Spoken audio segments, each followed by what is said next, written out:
homebistro.com. Freshly prepared, home-delivered, restaurant-quality gourmet meals delivered straight to your home. Choose from over 50-plus gourmet meal options cooked by world-class chefs and delivered frozen, ready to eat within minutes and no commitment. Welcome to the one-shop gourmet food delivery, specializing affordable options to eat right and feel great. 100% satisfaction guaranteed. Every ingredient is handpicked to the highest standard. And why you should buy from homebistro.com? Restaurant quality, made with natural ingredients, delivered right to your door. Overnight shopping is available. Diabetic, paleo, heart health, and vegetarian options to eat. Doing business since 1999. Courteous, knowledgeable, and professional support. Complete PCI compliant SSL security ordering, and great meals. Choose from some of my favorite dishes: the Mediterranean chicken with orange honey sauce, the charbroiled chicken romesco, or the grilled chicken breast with sweet and spicy vegetables. No matter what you choose, you can't lose with homebistro.com. Eat great, feel good, and save some money with homebistro.com. Hit the link in the description section below for more information.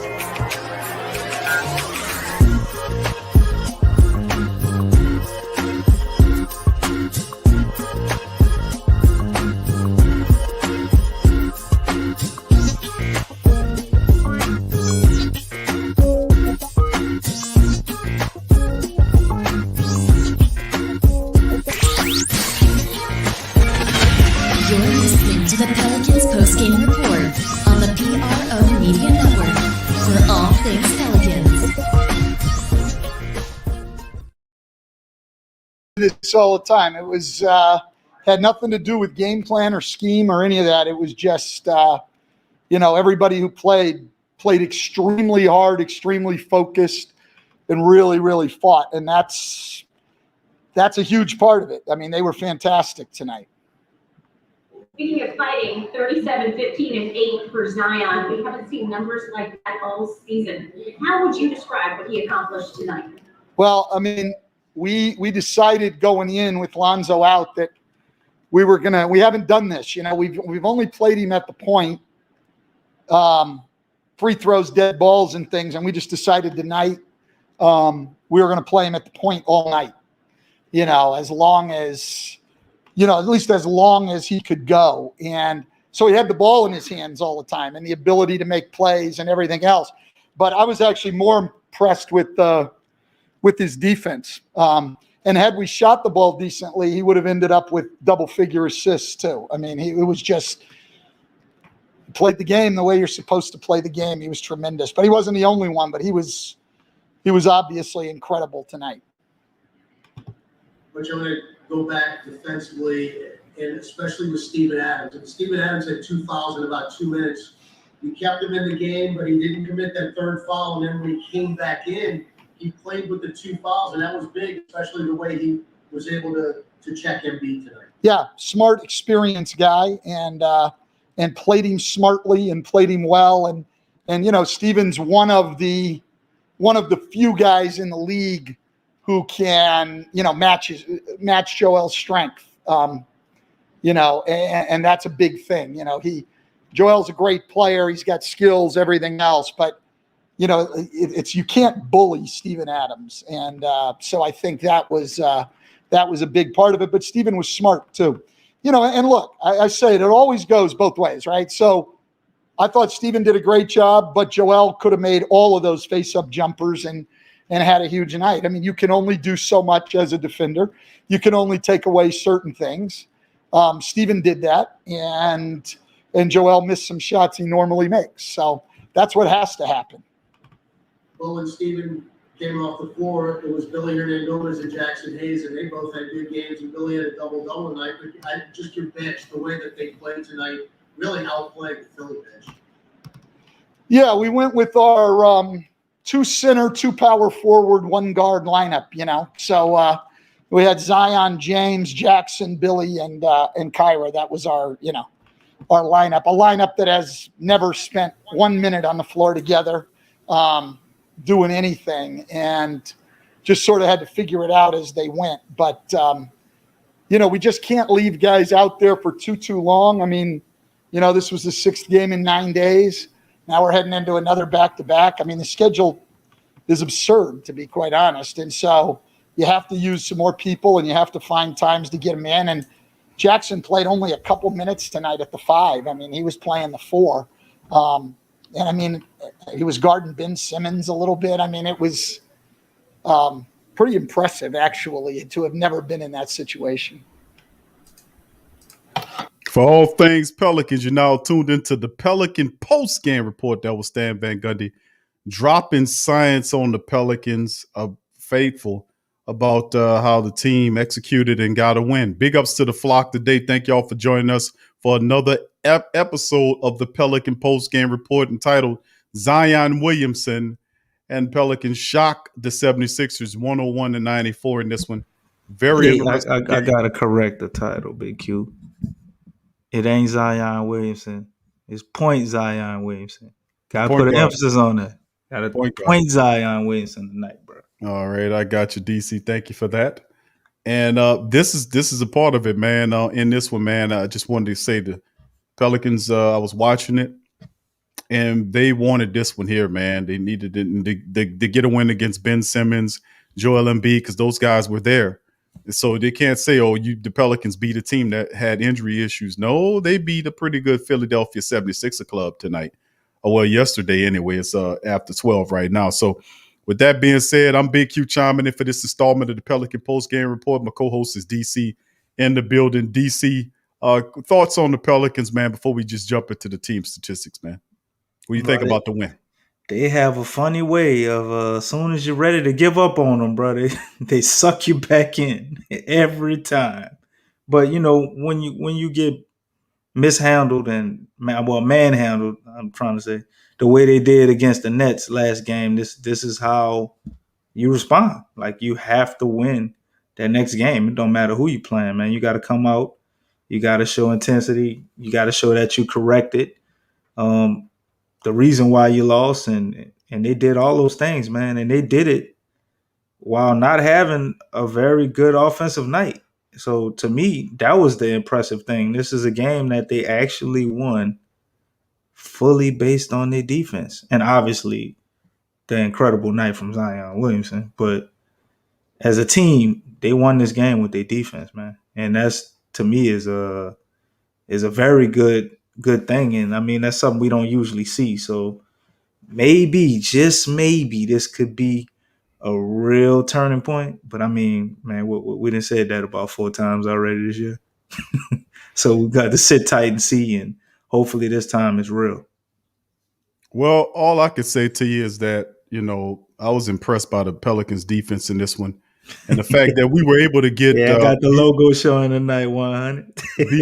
BI was able to get back involved into this matchup, and that helps when you have some of your players. You've seen KLJ as well, BI, Zion in there, and it started to have a sense of normalcy as well. And perhaps Stan Van Gundy's found another player he likes in Najee Marshall, who got extended action today. Matter of fact, if he started for the Pelicans, to see Najee Marshall out there playing. And of course, we talked about Jackson Hayes getting funky, man. He's stepping up big as well. So we starting to get from him.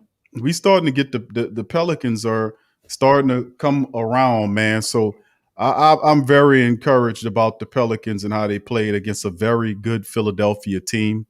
And like I said, it's going to be a very, very interesting season moving forward if we could just stay healthy. Like I've said, the playoffs are in.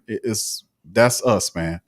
It's no doubt about it. Too talented, and we're gonna go over the team's statistics momentarily. But I really enjoyed watching them play in this one, and we're gonna bounce into the team statistics and start it off like this: 101-94 Pelicans get it done.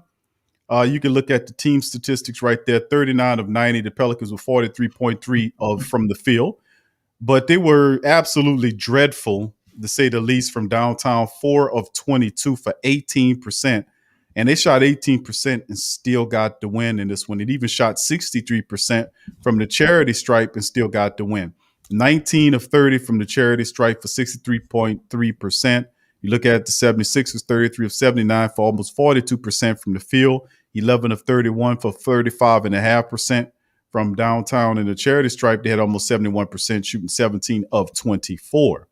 Rebounds, Pelicans, 56 rebounds tonight.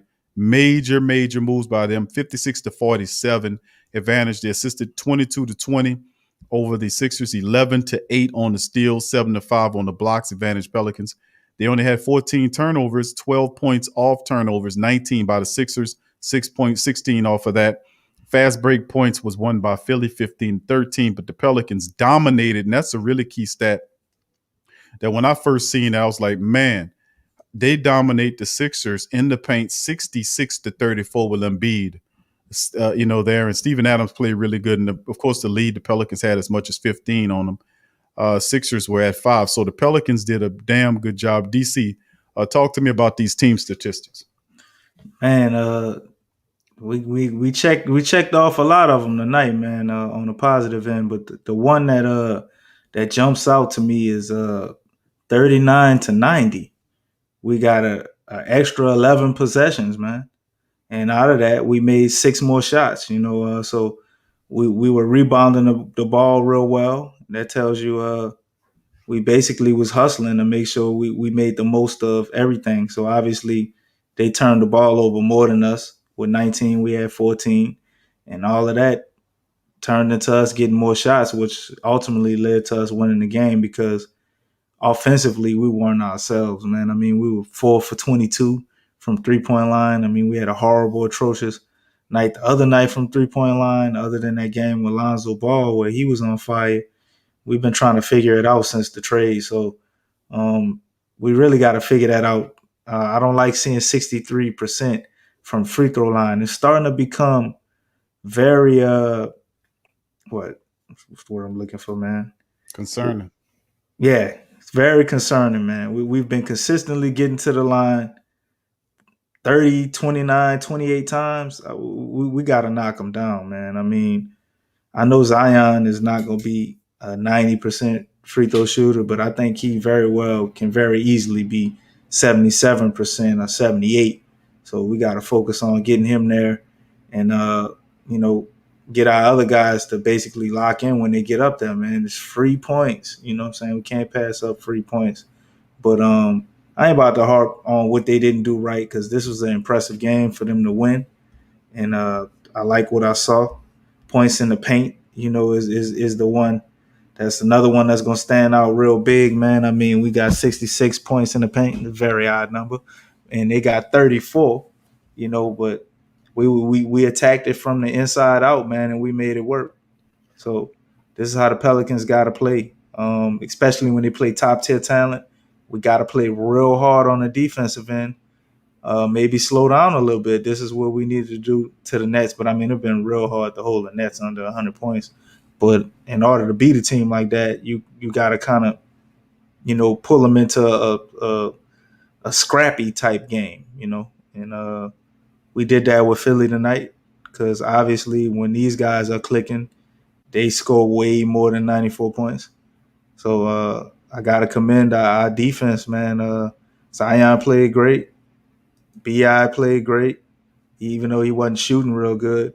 B.I. was man, he was out there defending, man. He really was defending tonight. I was like, wow, look at this. And then I looked at our stats, and I never would have guessed this, but the leader on the team in blocks is, guess who? B.I. It's like, what? 0.7 blocks a game. He's number one dude on the team in blocks, man. I would have never guessed that.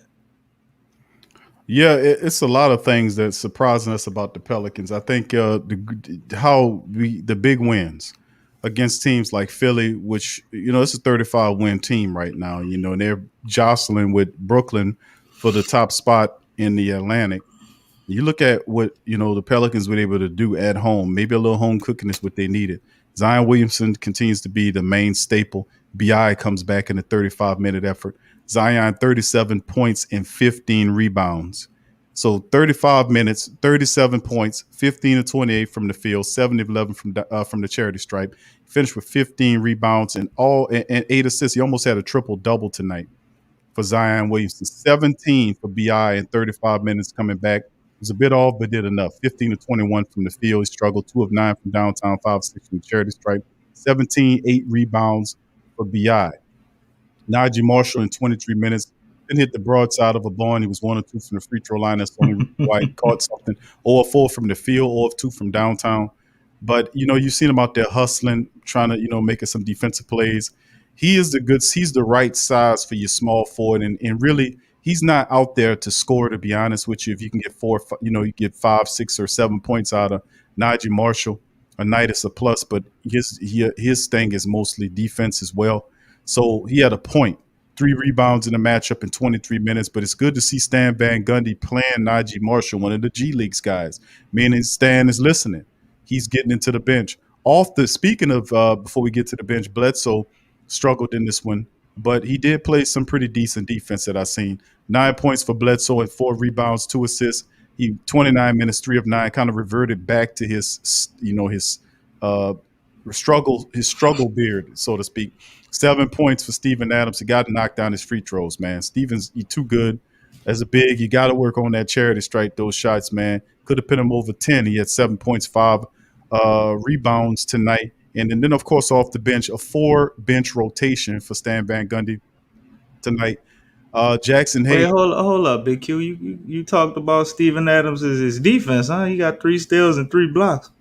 Yeah, he did. He did pretty good. Yeah. I can't say nothing bad about it. I was going to come back to that after I ran out of statistics. Not bad, bro. Because I was going to contrast that versus with Joel Embiid.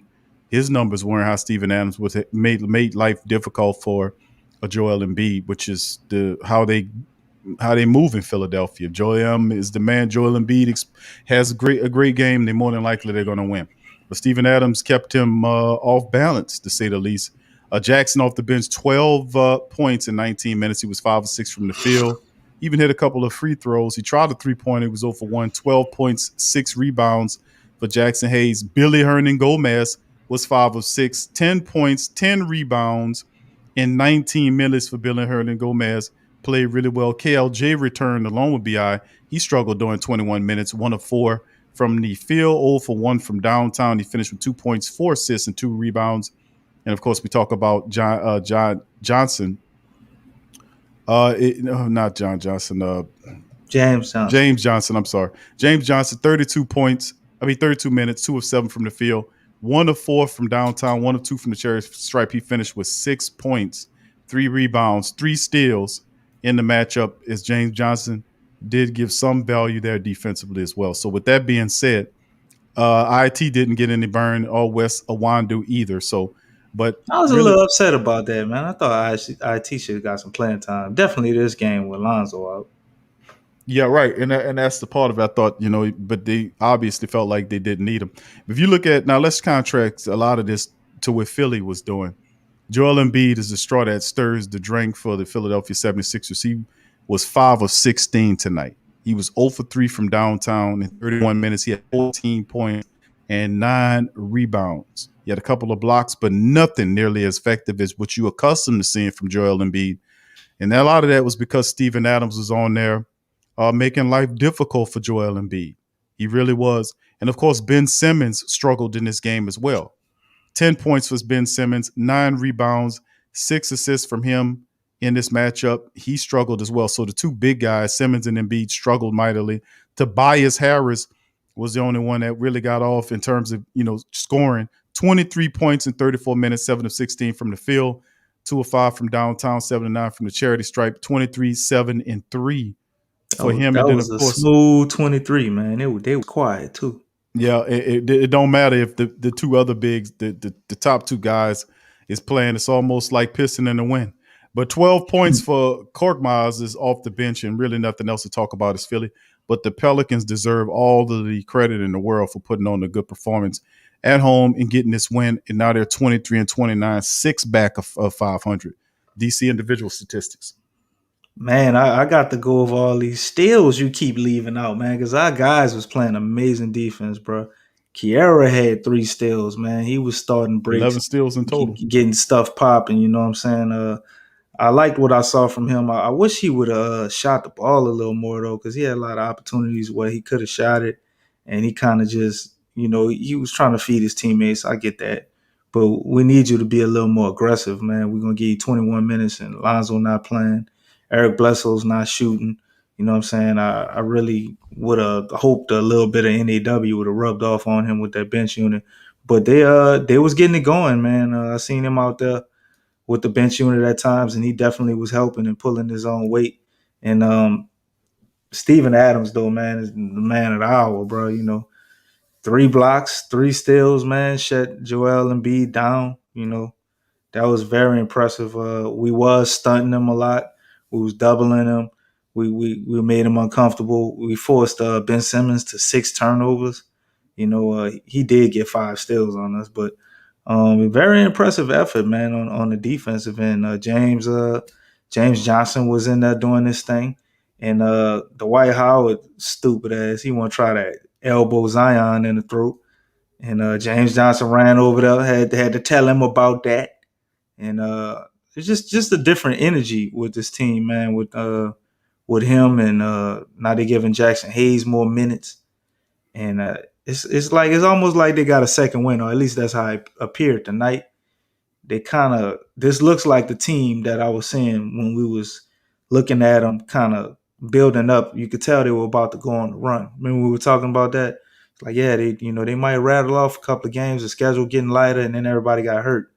They look like they might have regained a little bit of that, whatever it was, that little magic they had, man. Zion dropped 37 again, and when we were talking about that, he had just had like a 39-point game, and he had like 38-point game before that. Now he dropped 37, so we know 36 coming pretty soon. But I was impressed with the way they won. I mean, it wasn't like they blew the Sixers out, but they were playing bad. I mean, at times in that second quarter, man, it was hard to watch offensively, but just as bad as they was playing, they made sure Philly couldn't get their shots either. And they really was out there hustling. So that was good to see. Philly didn't just have a bad game because they was just off. Like the Pelicans actually played good defense. Guys weren't getting blown by, you know what I'm saying? We weren't leaving them wide open for threes, even though we did give up some. The little guy off the bench, I forgot his name. He got some on us, and Tabaris, he definitely got some wide open threes. That's how he probably got his rhythm going. I think early in the game we gave him a wide open 3. But other than that, man, I mean, we did way more things right than we did wrong. If we would have been shooting like how we normally do as a team, Zion would have had a triple-double, and we would have blew the Sixers out, man. It would have been about 125, 101. Yeah, still in all, very good to say the least. I love how the Pelicans played in this matchup, man. And what can I tell you, man? I just, the only one thing I request here is that the Pelicans continue to keep building this. When we need them to put together a clip of games and just rattle them off. I mean, that's what we need right about now. We need them to get on a run. With 15 or odd games, between 15 and 20 odd games remaining in the season, we need to get on the run. And, and you're right about that. I did see that when Dwight Howard, who is kind of definitely throwed off, and man ain't right. If that would have been B.I. did that, bro, they would have ejected B.I. for that. Yeah, I know that. Yeah, because, that's underhanded what he did. And the ref should have did something about that as well, because it was obvious what he was trying to do. He's Dwight is just trying to be a goon at this stage of his career. But you seen what James Johnson did. And that's why I was saying that you need guys like James Johnson was talking to him for the rest of the game after that. I know, because James Johnson is going to protect. That's what I was telling everybody. They're telling the entire flock. That's what you need. You need a crazy goon guy. What is this goon guy going to do? He going to make sure that people like Zion, you ain't going to just do something like that to his guy. He's not going to do something about it. And Zion turned it up after that, Q. Because before that point, he was a little up and down, far as his scoring. He turned it up after that, bro. He stopped missing and everything. He got mad.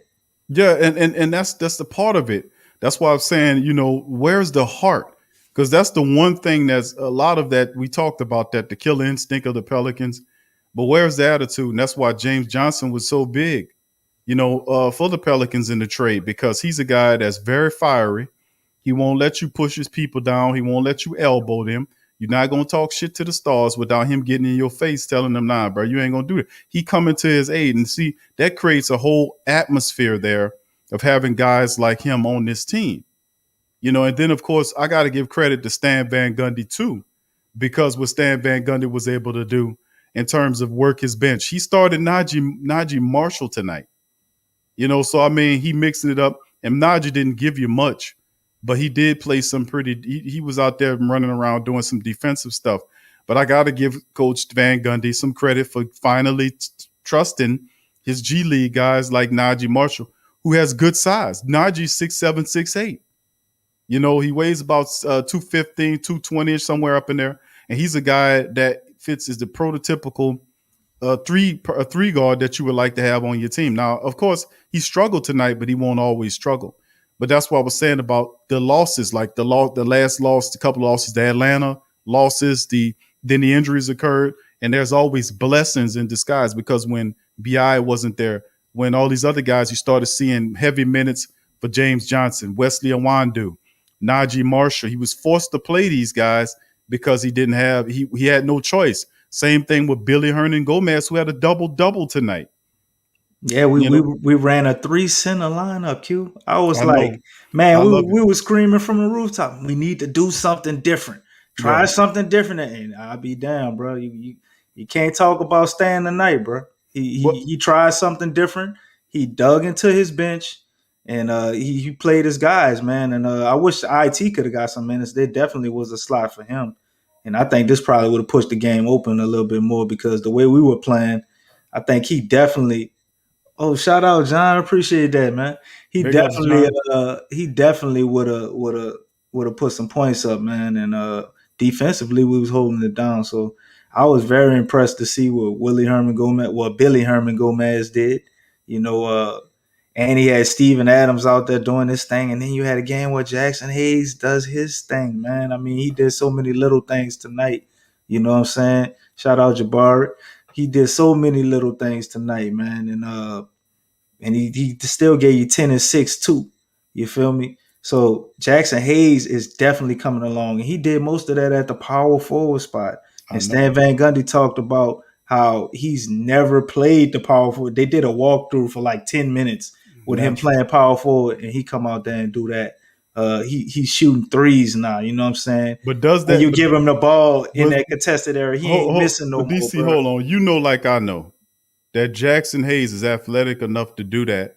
Yeah. And I've seen footage of him in practice shooting those shots. They're just not falling in the game. So he had a certain. I was telling you in the offseason, I said, man, Jackson Hayes working on that shot, y'all. Yes, but there's a difference now. There's a difference in practice squad confidence versus game confidence. It's a big difference.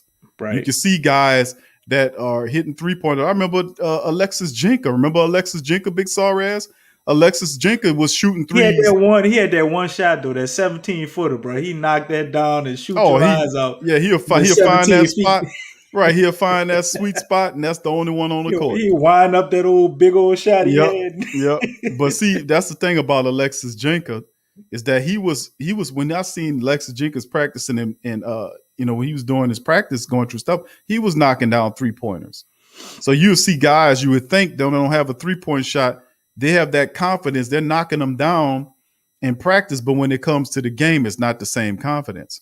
So you don't often see him, but you're seeing a young Jackson Hayes. And like I said, he's not scared to lose his minutes no more, Q. No, he's not, because that's what it is. Yes, and see, in that saying something, it's not like Billy Hernan Gomez has took a step back. He had a double-double tonight. He had 10 and 10 in the time. So Billy's still there, but it's showing Stan. Billy can't play that defense Jackson Hayes plays. No, he can't. But he's turned it up a notch. But he said in the interview that he values his defense more than his offense, bro. It's like, what? That's what Jackson Hayes. Jackson. That came Yeah. out Jackson Hayes, man. Yeah. I'm like, wow. And then you hear him talking now, bro. He's definitely I don't know who had that last comment, but he definitely maturing, man. He's maturing right in front of our eyes, man. And all that venom he had for not making what was it, the rookie team or whatever. Yeah. And Last year. he didn't make it again this year. It looked like that with him also getting benched. It didn't turn something on inside of him, man. And he taking it serious now. And that's really all you need to do like that. Yeah, he had them handles too, Rob. I seen him out there, bro. You know, Jackson Hayes is phenomenal, a freakish athlete. And if he can figure out those small things and we get him to get more rebounds, he becomes like a defensive anchor, and he got a 3-point shot. Man, watch out. If you find a way to incorporate him while still utilizing Steven Adams, man, they in trouble, Q. I Telling you, they're know. going to be in trouble, bro. Well, Next year is going to be something special because I think it's still going to take a little more seasoning. We're going to see these flashes, but sometime next year it's probably going to take off, man. There ain't going to be no holding it back. well, that's the point. It's like Jackson Hayes is a center, but he moves like a athletic four. He just don't have the skill set of the four, like the finesse game you would like to see. Got touch. That 15-foot jumper that you could pull up and take that 15, 16-foot jumper. But remember, Zion didn't come into the NBA by itself in that draft class. There were 3 first-round draft picks. Zion was the first. Then there was Jackson Hayes. To pair with Zion eventually, that was the idea. And then NAW. And then, of course, remember that was the 3. And then you still had Didi Louzada, who was picked up in the second round, who hasn't made the transition over, who a lot of people say he's coming next year. He's ready. Yeah, So- but if he comes, I mean, what do you think happens with Josh Hart? Because I feel this thing like I don't feel like we're gonna keep both of them. When you watch Didi's I think game, there's room. I think you can have room for both of them. you think so? Yes, Didi's sir. game is very similar to Josh Hart. I think he's a better Maybe not the rebounding, but Well, no, right. He has Didi's a hustler, no Right. doubt about it. He's not Josh Hart's defense, what Josh does, but Didi is a better shooter in my opinion than Josh Hart. He hits that he's pretty 3-pointer. good defensively. He can't defend no power forwards and stuff. No, because Josh Hart's a different breed. Right. You know, he's if Josh Hart's were 3 feet taller or 4 feet, 4 inches, taller, then you'll be talking about him similarly, almost like you would be talking about a guy like McBuckets or Jimmy Buckets or something. Well, I was thinking. We're talking about defensively. I'm thinking about his defense. Yeah, he would be up in that conversation. But I think what you're seeing here is Veritas, man. The Pelicans got a good win, and what I want to see next against the Cleveland club that they should break down on the 11th is let's keep this streak going. Let's build something on this good Philadelphia win. And we got BI back, which is we got KLJ back, we got BI back. But let this be a lesson to Coach Van Gundy that he don't have to just run out the same damn people all the time. Throw a little mix, and you see that the team responded to that difference there. They responded to the difference. Of course, we know Lonzo wasn't in this game. BI came back to help Zion, and other players played as well. But these guys are going to have to step up and give production. Would like to see IT tonight, but Stan still has to find out that extra player off the bench, and I think eventually that'll come around. But we're getting healthier. As we get healthy, you start seeing more things hit the cane. So we'll get ready to move into, the side of the show when we start looking at breaking down the Cleveland Cavaliers. Like I said, the Cavaliers are set for Sunday at 6:00 Central Time. And of course, the Cavaliers are 19-32, and they're not very good. But they're 11-13 at home. The Pelicans are only a few games better than them in the win column, 23-29 and 18-16 on the road. This is a game that we've got to have against Cleveland as we continue to force them. We got up to 4 games to up under 500, and then we fell back. We got to get this game. You cannot go in there and beat Philly. Come home, beat Philly for 1 game, then go to Cleveland and lose. You got to beat the Cavaliers, especially when, they're lacking the talent to stop you. We have to step up and take this game. Zion, 26.3 average points leads the team. Steven Adams, 9 a game. Lonzo's 5.7 assists per contest is the top assist man. Colin Sexton for the Cavaliers averages 24 points flat, 48% shooting from the field. This guy's turned into a real player for them. And then 82 from the free throw line. C.D. Osman, they're saying, is the top rebound. I'm going to have to check on that. And Garland. Top rebounder with 3 rebounds? Yeah, I think that's. Whoa. Don't worry. We always go through our team statistics to find out who's the right one. And of course, Garland is averaging just under 6 assists per contest. You look at the injury list right here for the Pelicans going into this matchup. Josh Hart is out. So is NAW. Somebody was asking about an update with NAW. What's up, Pelicans, Nola? NAW, they said from the initial game when he got injured, it was going to be 2 weeks, and they was going to reevaluate him. It's a high ankle sprain, so high ankle sprains are usually anywhere from like 4 to 6 weeks. So I'd anticipate NAW probably coming back the last week or so of the season and getting tuned up, I guess, for maybe the play-in, or hopefully we could solidify a playoff spot if we really go on a real run like we did last year before the season shut down. Right, and that's a part of it to kind of put together a streak, man, and preferably I want something plus 5 wins, going up into the double digits. 8 or 9 wins. I want 11. Well, 8 or 9 wins to get you there, put you in because if you didn't up at 10 wins or so, that jumps you to 33 and 29, which puts you in a pretty good position. So it's no more fooling around at this point. We have to be able to start combining and getting these wins, man. By hook or crook, we got to get it. Of course, Lonzo's listed as day-to-day. Not certain of whether or not he'll play against the Cleveland Cavaliers. Time will tell. Cleveland dealing with a lot of stuff. Winder and Jared Allen is supposed to be out, and Larry Nance is another player that's big for them. Both Jared Allen, a defensive stopper. Larry Nance is one of the, their off-the-bench scorer types. He is hurt and is marked as being out of this game. You look at the Pelicans averaging 115 per game, giving up 115.1, shooting 48.2% from the field, 46.3 from the getting on the rebounds, 26.1 assists, 4.3 on the block, 7.3 on the steals. Of course, they're coming off that one win there, 5-5 the last 10. Watch out for the Cavs. Winners of 2 in a row. Cavs beat the Spurs by 24, 125-101, then beat OKC 129-102. So Cavs feeling themselves. Them 2 teams trying to tank, man. We already know that. Okay, there you go. 103.6 Cavaliers and giving up 111.15, 45.1 on the field goal percentage, 43 rebounds a game, 23.5 on the assists, 5 flat on the blocks, 8.1 on the steals.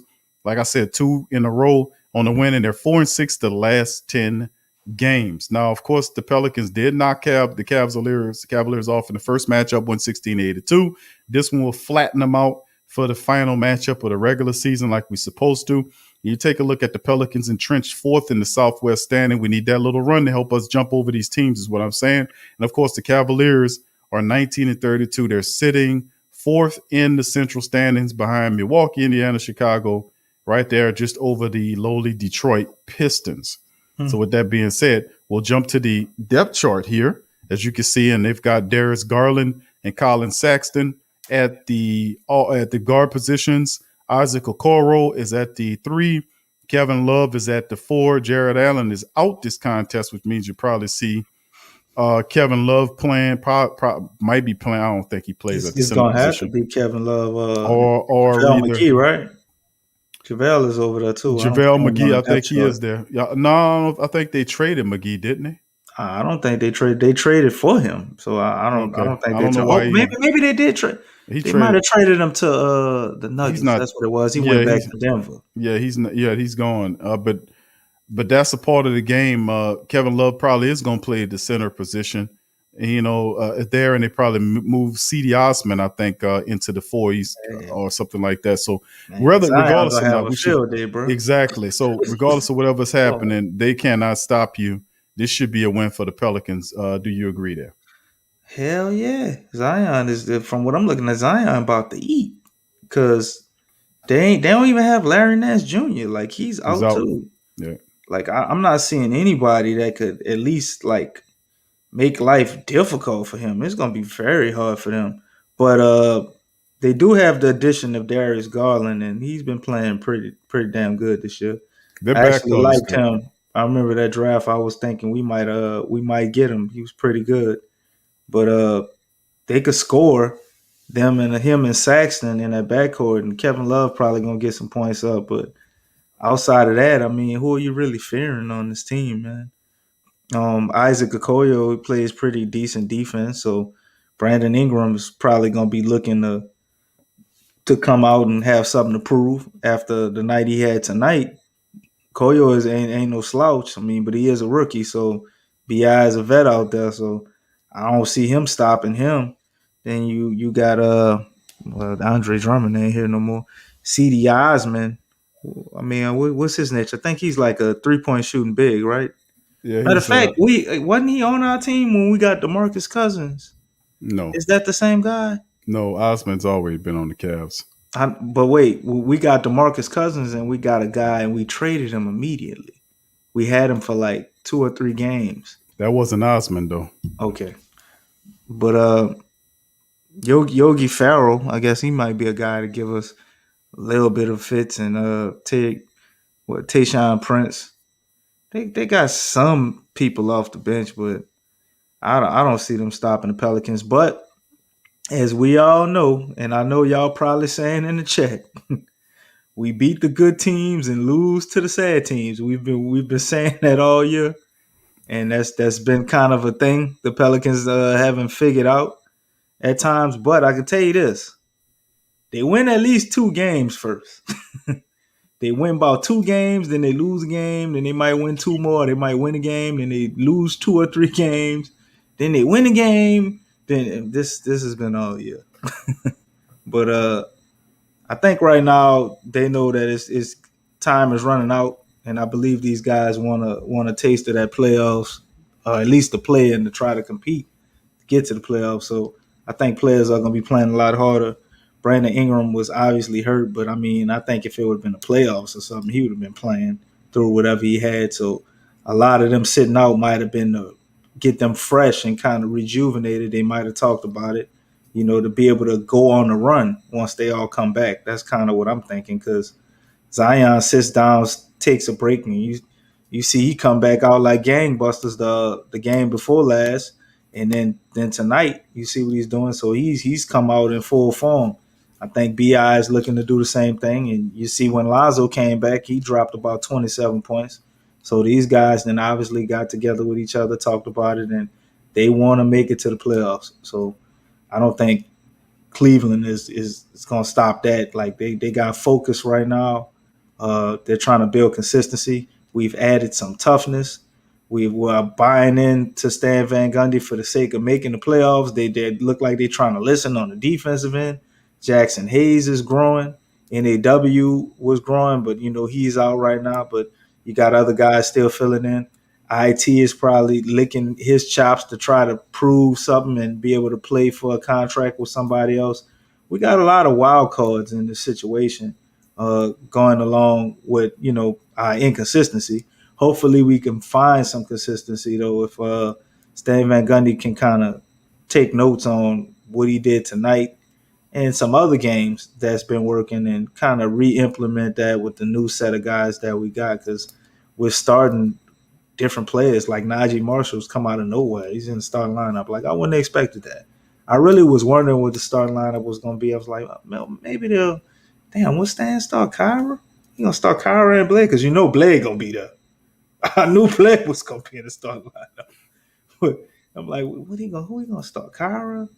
He going to start, James Johnson. Maybe he going to put B.I. at the 2. Nah, he put Najee Marshall there.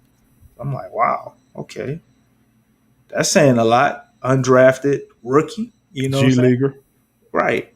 He didn't play very good on the defensive side, but He did all right. I mean, on the offensive side, but he played damn good on the defensive side. Right, that's what I'm saying. That's his standing point. He left his suitcase and his luggage again. I mean, he left his luggage in his hotel room again, so I was happy about that. Yeah, he didn't have that much luggage with him today. So I mean, I see Billy Hernan Gomez shuffle his feet on that dunk. So I mean, that was I mean, come on, You get that extra excited. Oh shit, you know. So, I but think it should be a rule, man. If you got a clear lane, like to go dunk it, I don't think this should ever cause travel. I mean, it's a dunk. You can't take that away, man. sure they can.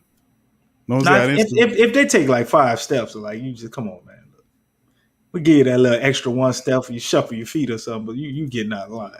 Najee Marshall, man, is he really? I'm proud. I'm happy for Najee, man, and the G League guys. Yeah, Uh, Omir Caspi, that's the guy. Thank yeah, you, Omir. State of the Pelicans, DJ. That was the Omir. But He was that's a shooting them threes too. I don't wonder why we got rid of him. yeah, Caspi. That was a Dimps move right there. But like I said, man, we are a team, man. That's just that's like I said. The difference in my opinion, family, and looking at what the Pelicans are doing. Look, and you see the fight off the bench is a different energy, and you can attribute a lot of that simply to the veterans. Think about what James Johnson telling some of them young guys. Think about what IT telling some of them young guys. Mm-hmm. These guys are Teresa Witherspoon too. We got to give a shout out to her. The players are always talking about her, man. She's awesome. How they help them so much, man. She's awesome. She's a Hall of Famer. Zion say the reason he took that beautiful jump shot when we almost fell off the sofa. It was Teresa. He said she's been asking him for games to take one. She said she really put emphasis on it tonight. And he was like, all right, I'm gonna do it. He said if you don't like the results, you ain't got to take it no more. She knew he was gonna make it. You know what I'm saying? He took it. And he's like, yeah, and I like the results. So you're gonna be doing. Yeah, could you imagine? He opening that bag up, man. That's what I'm saying. Opening up that bag, bro. Could you imagine what that can turn into? Because they're already deadly sick to their stomachs when they see him driving there, and for them to commit, because they're gonna commit to him trying to stop. And for him to pull up and take that jump shot that close, that's a whole nother killer metric to what he's gonna do, and just the little things. But like I said, I've been saying it for off season that Stan Van Gundy has an excellent basketball staff. Freddie V, Teresa, she's a Hall of Famer for goodness sake. She's awesome. So I mean, for her to be here and this type of staff Stan put together was special. It's just the veteran guys like James Johnson, IT. Those guys help out. Really, they do. I'm telling you. You seen IT back there. What was it? The last game yelling to people. I'm like, what the hell he yelling for? You just got your ass here. But see, the game is the game, man. The game is the game, and these veterans, they've been around so long, and like they finally get to a team where they feel, man, this team is good, man. We got those people know about Zion Williamson. I'm on the team with Zion Williamson. We're gonna help this team, Zion, right? We're gonna help the BI and Zion Lonzo. We're gonna help these guys get to the next level, man. And that's what the hell they are doing. So, man, listen, I love it, and that's a big, big difference. So, with that being said, DC. Before I give you the flow for the closing situation, but I just want to give a big shout out to the entire Flockin family out there. Big ups to the entire Flockers. To the Flockin family out there. Much love to you guys.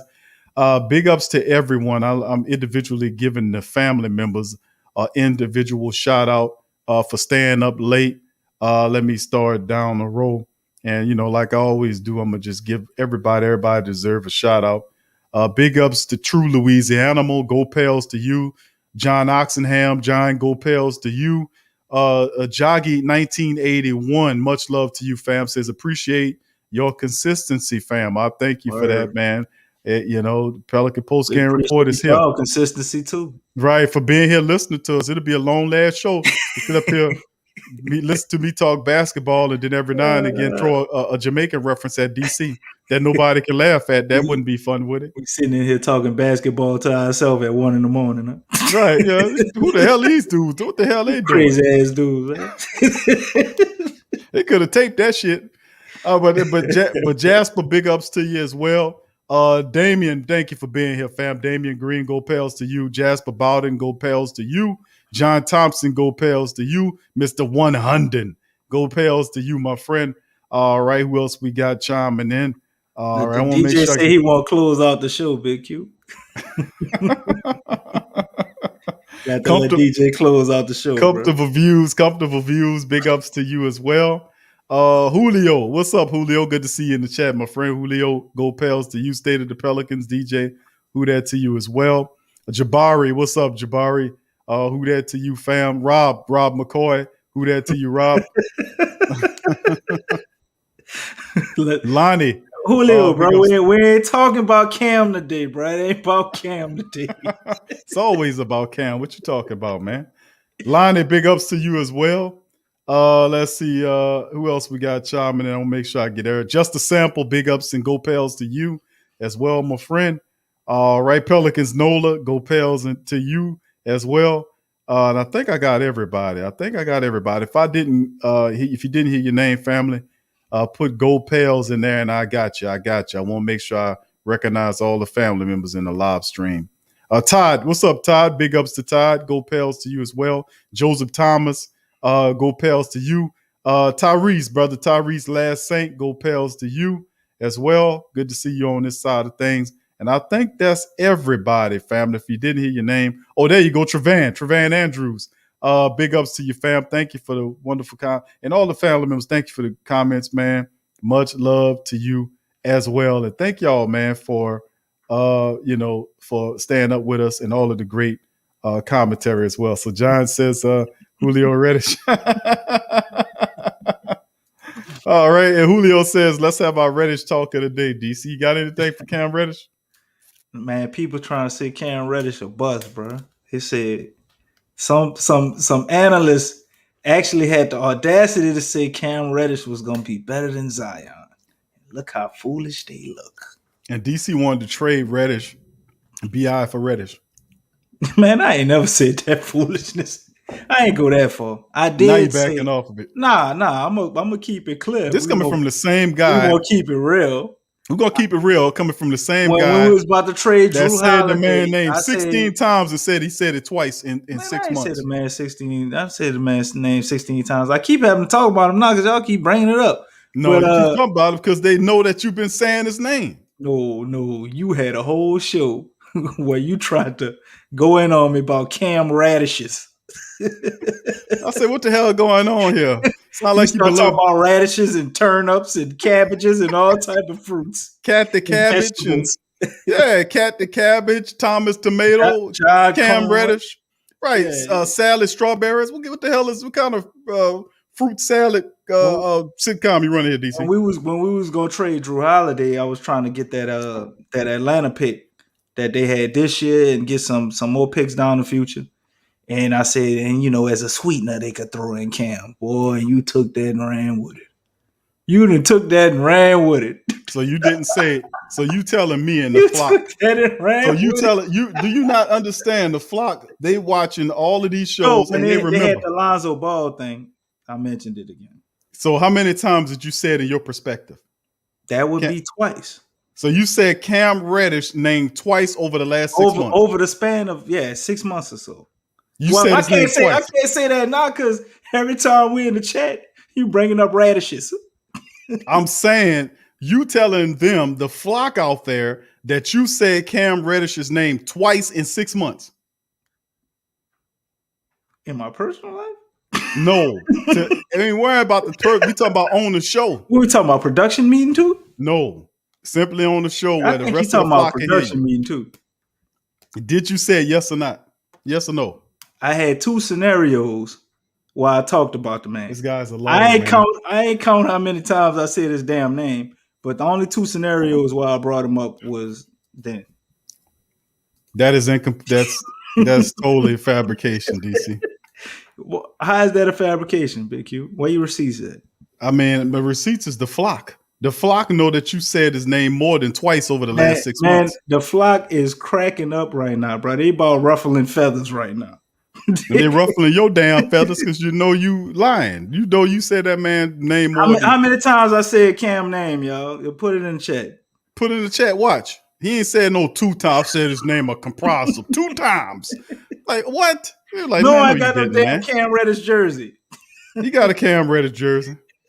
We got to get Cam Reddish on the team. Man, well, I'm like, why, bro? Why? That, fool. I said it would be nice to get him. Why? He played with Zion and because he cheap potential. And you take Fred Vincent, put him with what we got. I think we might have something. That's what I was saying. You're gonna see. Just like you want to talk about Cam Reddish? I talked about Kevin Porter too, and he had all that stuff going on in Cleveland. I say, man, we should try to get that dude, Big Q. I agree with you on that. We talked about that, and you ain't gonna bring that one up. I don't be locked in on one dude. I just see guys who got potential, and but that ain't low. I'll be like, look, he ain't got a funny name. He ain't got ain't too much I can do with Porter. So I mean, listen, Junior. That's still not good enough. All right. Damon says, didn't IT and Bledsoe play together in Phoenix, right? You know what? You might be right. I think you might be on to something. Yeah, I think IT was on that team with Bled, or at least in that period in time when they had it popping with Alvin Gentry. IT was definitely over there because he was popping. he was in 7 times, DC. Wait, what you say? 7 times. Y'all counting a day? They know, the flock knows, man. But go ahead with your thought, bro. But he was over there in Sacramento, then he went to Phoenix. So he was over there, I think, with Bled, man. I think that's when he might have turned it up a notch. And then he went from Phoenix to the Celtics, if I'm not mistaken. Phoenix had a whole slew of like little point guards. Remember Brandon Knight was over there too? I don't know what happened to him. Brevin Knight. It wasn't Brevin Knight? Was it Brevin Knight or Brandon Knight? I think it's both. Not the old school Brandon. They had another Brandon. Yeah, the big one, the big guard. He wasn't a little guard. I'm talking about like in the early 2000s. I'm talking about, not that long ago, probably maybe 5 years ago. Because that guy, wasn't that guy, Brandon Knight or something like that. I think it was Brandon Knight. Yeah, it was Brandon Knight. Yeah, because Brevin Knight was a diminutive guard that played for Cleveland.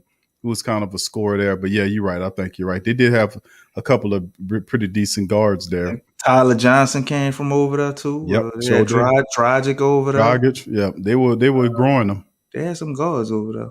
Alvin Gentry. That's one thing you give him credit for. Everywhere Alvin Gentry he had guards playing at a decent level. I give him credit for that. Yeah, that's about it though. But big ups to the rest of the family members, man. Look, John says, "Go Pels all day." LOL. Nice DC. Yeah, Reddish got potential, but I wouldn't be swapping them with Bi because Bi is popping, but Cam isn't popping, not yet. Anyways, you got to say it right, man. You said popping wrong. John, Big Q exaggerating about talking about me trading the man for BI. That's him putting his spin on. He keep calling me a liar. He the big liar. That's why we call him Big Q. He got big questions and big lies. I'm telling the truth. You ain't telling the truth about no Ingram. Especially about you. I ain't never talk about swapping no damn Cam Reddish for Ingram. Come on. Did anybody here be DC? They heard you say that. They ain't heard that come out my mouth. But anyway, family. Damian Green. I don't remember Damian Green.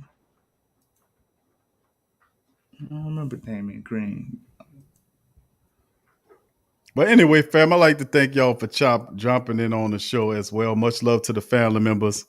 Okay, Julio says he put JH to guard AD. The Suns, they were pretty interesting, man. Remember when Alvin Gentry had Drew Holiday guarding Kevin Durant all game, bro? And he put Drew Holiday on AD for the Lakers. And then Kevin Durant would just back him down to a spot and just fade away over the top of him. Nothing the man could do. He respected him, though, bro. He went and told everybody he the best defender in the league. After putting Kevin 30 Durant on him. couldn't believe he was guarding him. After putting 30 on him. Right. He the best in the league. Now, guess what? If he shut his ass down, he wouldn't have been said that. He scored on him. Well, I ain't gonna lie, Dame a real one. He shut Dame down, and Dame came out and said it. Well, Dame may have no choice. If Dame wouldn't have come out and said it, he'd have been a liar. If he not said it. Oh, I just had a bad game. No, that man shut you down that series. He shut him down. So, I mean, but, and of course, the good news is that he don't have to see Drew Holiday that often anymore because Drew's in the East. And that's his kryptonite. But he will be motivated to take on Drew Holiday. And congratulations to Drew Holiday. He got that big contract, man, with Milwaukee. A lot of good things happening for them. They're positioning themselves for a finals run. So, and that kid, Giannis, is absolutely ridiculous. And I just want Zion to play with his same ferocity and fearlessness. I don't know. I think Zion does. See, when they played last time, I noticed little slight things that I usually tend to notice. Like Zion was aggressive, but you have to understand, Giannis plays with that alpha dog mentality. He don't care if he gets dunked on or not. He's going to challenge every shot, and he's going to try to cram it on your head. You say Zion be trying to be cute and getting out the way? No, not cute. He's just not over aggressing Giannis. Like, say, for instance, if Zion going to the hoop and Giannis is going to be there, let me tell you something. Giannis is not going to shy away.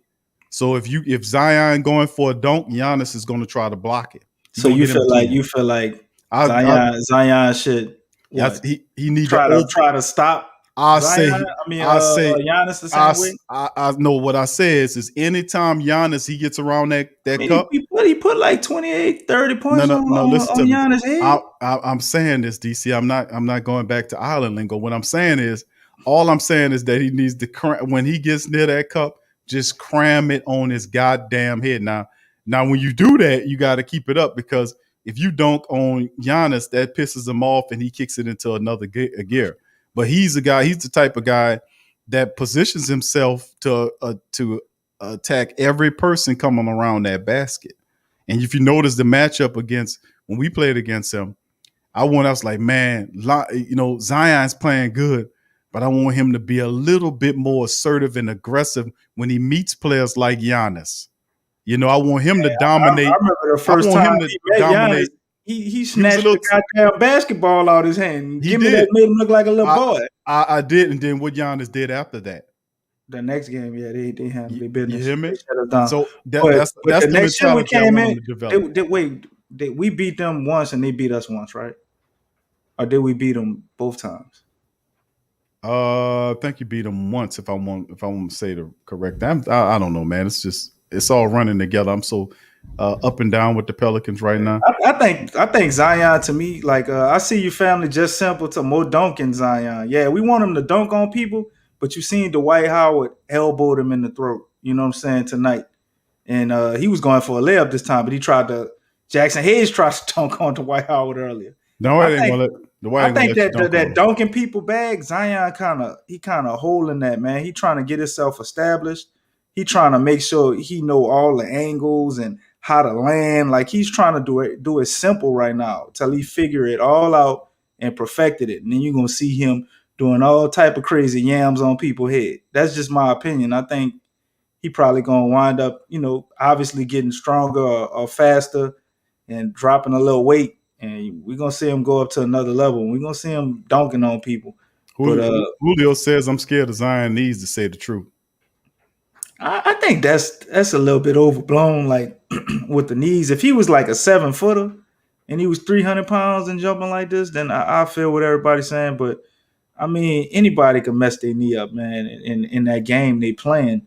And obviously the dude got hurt more than they, wanted to really tell you in college, because he's trying to get drafted number one. So he came back, played through it, and it was a whole process. And I think he wasn't really ready.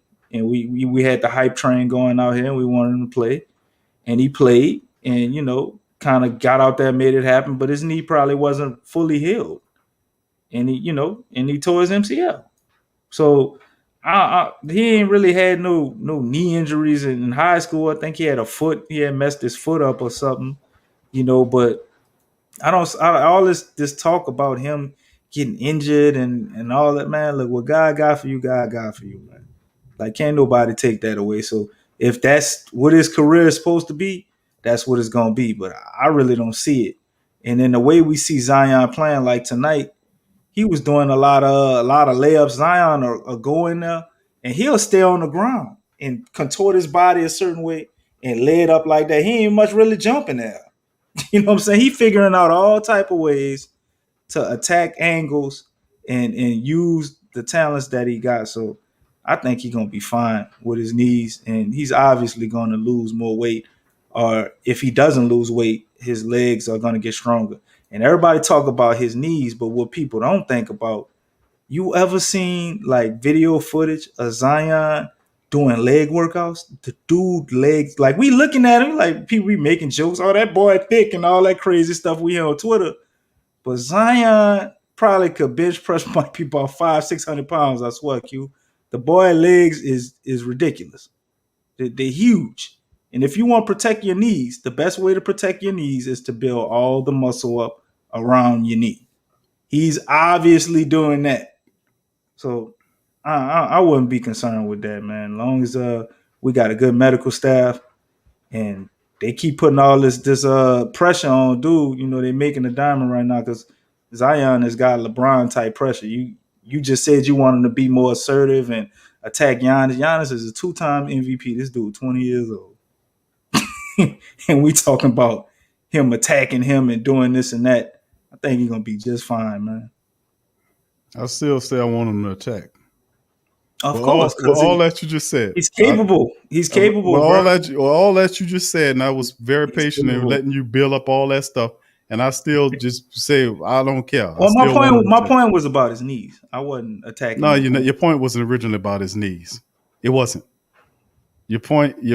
Well, you know what, DC, I concede that point to you because I want to ask you this.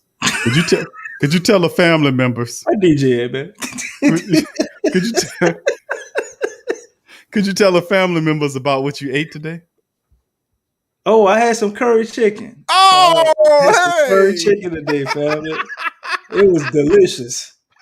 Big Q actually suggested it. He's been telling me about curry chicken for the last 2 weeks. Hold on here, bro. I can't. He asked me where I got it from, y'all. He about to go buy like 10 plates. That's your natural. Big Q is an undercover roster. He's fascinated with roster ideology.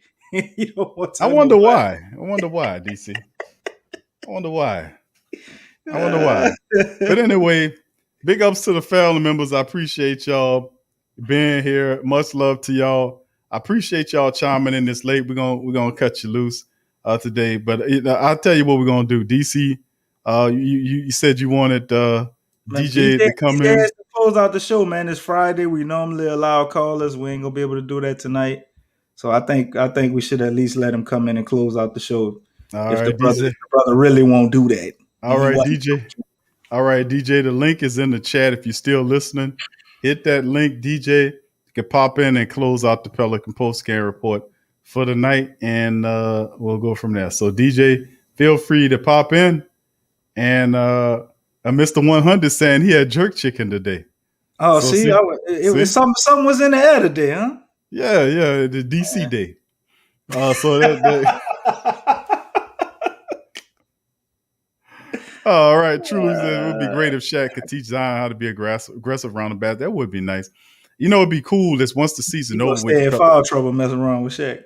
The thing is, you know what I would like is Karl Malone.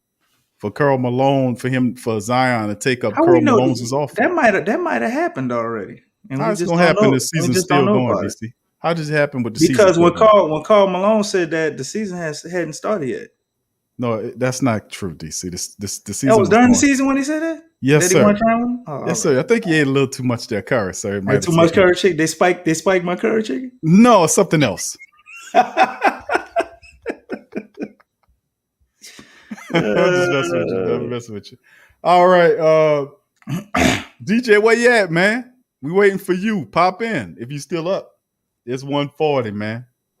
But it's Central Time anyway. But big ups to the rest of the family. Ooh, it's 1:40? Good Lord. Yeah, Julio said. Now, they ain't had no reddish spice, man. I asked about it, bro. They said they don't make that. I believe him, too. I believe him, too. And no reddish spice. All right, DJ, where you at, bro? Okay, Grandmama. Okay, how about that? Yeah, Grandmama, Larry Johnson. Y'all want Larry Johnson to train Zion? But Larry Johnson was a beast, have him dunking on people. I tell you that. Yeah, Larry Johnson was like a freight train, man. He was LeBron before LeBron in a way. Yeah, he was undersized, but he was herbs inside the chicken. Well, let me tell you, John, that was some good ass herbs then. I tore that up and went operated some heavy machinery after. That's not good, DC. I got the job done, dog. All right, DJ, where you at? DJ must be asleep. DJ done went to sleep. We took too All long. right. All right. Well, there it is. All right. I guess the first family member who knows the phrase that pays, feel free to click that link and pop in, and you can end the show for us. So how about that? All right. What's up, Joggy? Joggy says, yo, Big Q, that would be crazy. Malone's 15, 18 foot. I know. You ain't lying, boy. Karl that's Malone didn't miss, boy. Nah. Jordan kind of took a little bit of his shine, but Karl Malone was like, Yep. that was crazy, him and John Stockton, bro. Yep. And that was almost 30 years ago. We ain't never seen nothing like that again, bro. No. With him and John Stockton. But another thing, too, to speak about John Stockton, it was John Stockton that helped Giannis deliver his shot. A lot of people don't know that. Really? Karl Malone talked about that. Giannis. They called Giannis some kind of way. Stockton. It was one of the coaches in Milwaukee who knew John Stockton. Wow. And Giannis wanted, like Stockton's game, and Stockton went up there and worked with Giannis to develop his shot. Karl Malone said that in one of the stories. That's crazy, man. Yep. That's crazy. Yep. Karl Malone, I'm like, man. So if you're a player like a Giannis and stuff, you know, some of the greats got it. It's something in their game that helped them ascend to that level. I often thought about why some of our bigs never mastered that hook shot. Like Kareem's hook shot. Now that's kind of a dated thing. You know, meaning Kareem's too busy doing yoga and all type of stuff. No, I'm saying, but nobody. No, Kareem would show you because he worked with a lot of the Laker bigs. Remember, he was one of the guys that helped work with Bynum. You know what? He showed Bynum. Bynum was doing that hook shot. That's right. And that's what he was trying to teach those guys to do, was to learn the hook stop, because the hook shot's unblockable. You know, it's unblockable. If you master that shot and you're a big inside that paint, man, you can make some stuff happen. And that's one of those great moves that never went anywhere. But yeah, I would love to see him work with Karl Malone. And Karl Malone said he'll do it for free, but he can't have nobody around. He got to be by himself, and he got to come himself. And that's a Hall of Famer telling you that, man. That just doesn't happen often. You know what I'm saying? When you got a Hall of Fame. Imagine if he pick up all them tips, man, from Karl Malone and do it. Do y'all know what we have? Zion would be playing 48 minutes every night, never getting hurt. No, for 19 years. Yep, because he'll get to that 18, 19 foot, and somebody think they can guard him, and he'll drive right past him. I mean, Malone would teach him so much. I told you, Q. Once that start happening, that's when we gonna see him dunking on people's head. He can't do them yams and stuff we want to see. Right? They got 2-3 people in the paint. Yeah, because they cluttered the paint. You embarrass somebody, you do that the next game, man. They gonna try to, basically mess his career up. Somebody gonna hit him in the air and he fall a certain way. Now he hurt. Yeah, you gonna have that's why he ain't doing all that. Like whatchamacallit did. I mean, Zion got sense. I guarantee you Cam Reddish will go and dunk on there and fall on his face. He'll fall in a reddish patch. But anyway, that's going to do it for the show, fam. I'd like to thank y'all for chiming in on this edition of the Pelican Post Game Report. And remember, like we always say, that if anybody talk about your Pelicans, you tell them with a New York accent to get the flock out of here and go flock yourselves. DC, what's the...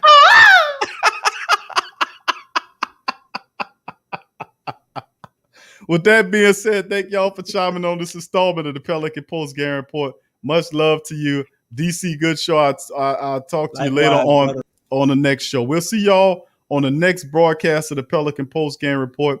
That should be going down Sunday, the 11th at 6 o'clock Central Time. We'll see you in the building. Much love to you guys. Hit the like button, subscribe if you aren't a subscriber, and we'll see you later. Go Pels.